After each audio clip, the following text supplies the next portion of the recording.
नमस्कार दोस्तों, success sir में आप सभी का स्वागत है। तो मित्रों, आज हम लोग मानव स्वास्थ्य एवं पोषण पढ़ेंगे। अगर हम सुपर टेट की बात करें तो ये आपका मानव स्वास्थ्य एवं पोषण में आएगा या दैनिक जीवन में विज्ञान के अंतर्गत आएगा। और अगर हम टेट की बात करें तो यह पर्यावरण के अंतर्गत आएगा। अगर हम अधीनस्थ सेवा चयन आयोग की तैयारी कर रहे हैं तो वो तो आप जान ही रहे हैं कि जो साइंस है वो 25 नंबर का आता है। ठीक है, तो आज हम लोग मानव स्वास्थ्य एवं पोषण जो है उसमें 7 श्रेणियां हैं, जिसमें हम विटामिन, प्रोटीन, कार्बोहाइड्रेट, वसा, जल एवं खनिज तत्व और रेशा को पढ़ेंगे। ठीक है, तो सबसे पहले जो हमारा चैप्टर है वो है विटामिन।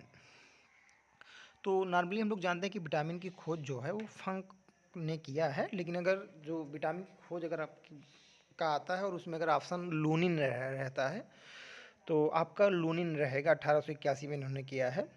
लेकिन अगर लूनिन नहीं है तो आपका हापकिंस एवं फंक होगा। ठीक है, और अभी तक लगभग 20 प्रकार के विटामिन जो हैं वो ज्ञात हो चुके हैं, जिसमें 13 प्रकार के जो विटामिन हैं वो हमारे भोजन में उनका होना आवश्यक है।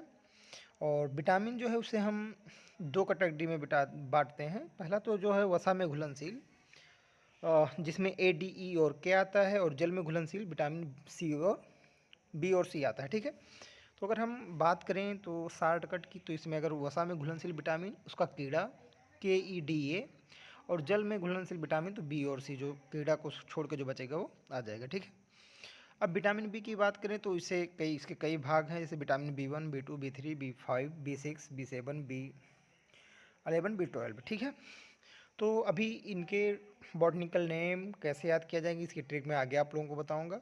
तो पहले से हम लोग नॉर्मली पढ़ लेते हैं कि विटामिन के अंतर्गत क्या क्या चीज़ें होती हैं। ठीक है, और क्या इंपॉर्टेंट है वो मैं आप लोगों को बताता चलूँगा। तो मैंने एक चार्ट बनाया है कि विटामिन की कमी से होने वाले रोग एवं स्रोत। तो विटामिन रासायनिक नाम, कमी से उत्पन्न रोग और स्रोत। तो विटामिन ए का जो रासायनिक नाम होता है वो रेटिनॉल होता है, और उसकी कमी से जो उत्पन्न रोग होता है वो रोतोंधी और जिलोपथेलमिया होता है। स्रोत जो इसके हैं दूध, गाजर, हरी साग सब्जी, मछली का तेल है।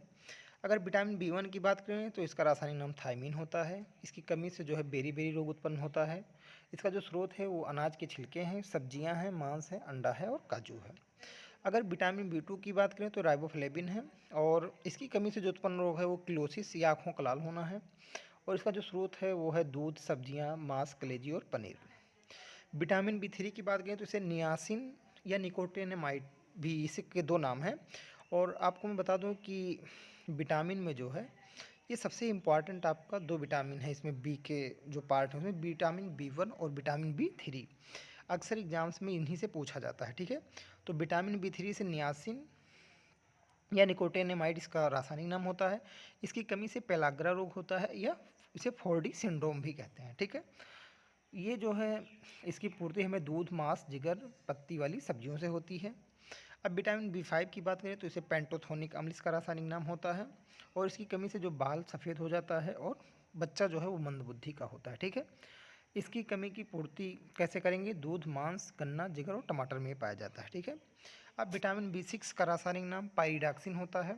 इसकी कमी से एनीमिया, चर्म रोग और मतली आती है। ठीक है, और इसका जो स्रोत है वो दूध है, अनाज है, मांस है, मछली है और सब्जियां हैं। ठीक है, अब विटामिन B7 आता है, जिसका रासायनिक नाम बायोटीन है। इसे हम विटामिन एच भी कभी कभी आ जाता है, तो अगर हम कंफ्यूज नहीं होना है, अगर विटामिन एच आता है तो भी B7 के बारे में ही बात कर रहा है। ठीक है, तो इसका जो रासायनिक नाम है वो बायोटीन होता है, और इसकी कमी से लकवा मार जाता है और बाल का झड़ना होता है या गिरना होता है। ठीक है, इसका जो कमी है की पूर्ति होती है वो दूध, मांस, सब्जी और फलों से और यकृत से पूर्ति होती है। ठीक है, विटामिन B11 है, इसका रासायनिक नाम फॉलिक अम्ल होता है, और इसकी कमी से एनीमिया या ग्रोथ में कमी आती है। ठीक है, इसका जो स्रोत है वो दाल, पालक, यकृत और सेम है। विटामिन B12 का जो रासायनिक नाम है वो साइनकोबालामिन है। इसकी कमी से एनीमिया या पांडु रोग हो जाता है, और इसका जो स्रोत है वो दूध है, मांस है, कलेजी है, अंडा है और पनीर आदि है। ठीक है, अब हम जाते हैं विटामिन C। इसका रासायनिक नाम स्कॉर्बिक अम्ल होता है। इसकी कमी से उत्पन्न रोग है जो स्कर्बी और मसूड़ों का फूलना। इसका जो स्रोत है वो खट्टे पदार्थ हैं और अंकुरित अनाज। विटामिन D का जो रासायनिक नाम है कोलिकैल्सिफेरॉल एवं अर्गोकैल्सिफेरॉल, इन दोनों में से एक लिखा रहता है। ठीक है, इसकी कमी से जो है रिकेटस बच्चों में और आस्ट्रोमलेशिया जो है वयस्कों में होता है। कभी कभी पूछ लेता है कि विटामिन D की कमी से जो रिकेटस होता है किस में होता है, तो वो बच्चों में होता है, और आस्ट्रोमलेशिया जो होता है वो वयस्कों में होता है। ठीक है, इसका जो स्रोत है आप सभी जानते हैं कि सूर्य का प्रकाश है, दूध है और अंडा है। विटामिन ई टोकोफेरॉल, जनन शक्ति में कमी। तो विटामिन ई की कमी से जनन शक्ति में कमी आती है। इसका जो स्रोत है दूध, मक्खन, गेहूँ, पत्ती वाली सब्जियां हैं, ठीक है। विटामिन के, फ्लूकोनोन, विटामिन के जो है ये भी एक आपका इंपॉर्टेंट विटामिन है। इससे रक्त का थक्का नहीं बनता है। इसका जो स्रोत है वो है हरी पत्तियाँ, अंडा, जिगर, दूध और मक्खन।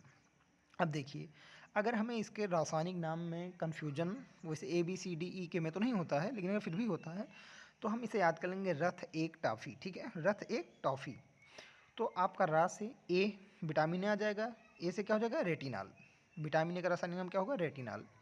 अब विटामिन बी, रथा है आपका, था से थायमीन।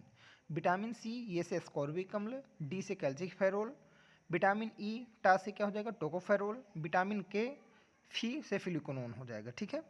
अभी अगर हम बी कॉम्प्लेक्स की बात करें तो इसका जो ट्रिक होता है थारा, निपेपा व फासा, ये आपको थोड़ा ऑड लग रहा होगा, लेकिन जब इसे आप 4-5 बार पढ़ेंगे ना तो ये चीज़ें आपको याद हो जाएंगी और ये कभी नहीं भूलेंगे आप। हाँ, एक कन्फ्यूजन ये होगा कि B1, B2, B3 के बाद में B4 नहीं है ना, तो ये आपको याद रखना हो कि B4 नहीं, फिर B5, B6 है, B7 है, फिर इधर आपका B8, B9, B10 नहीं है, ठीक है।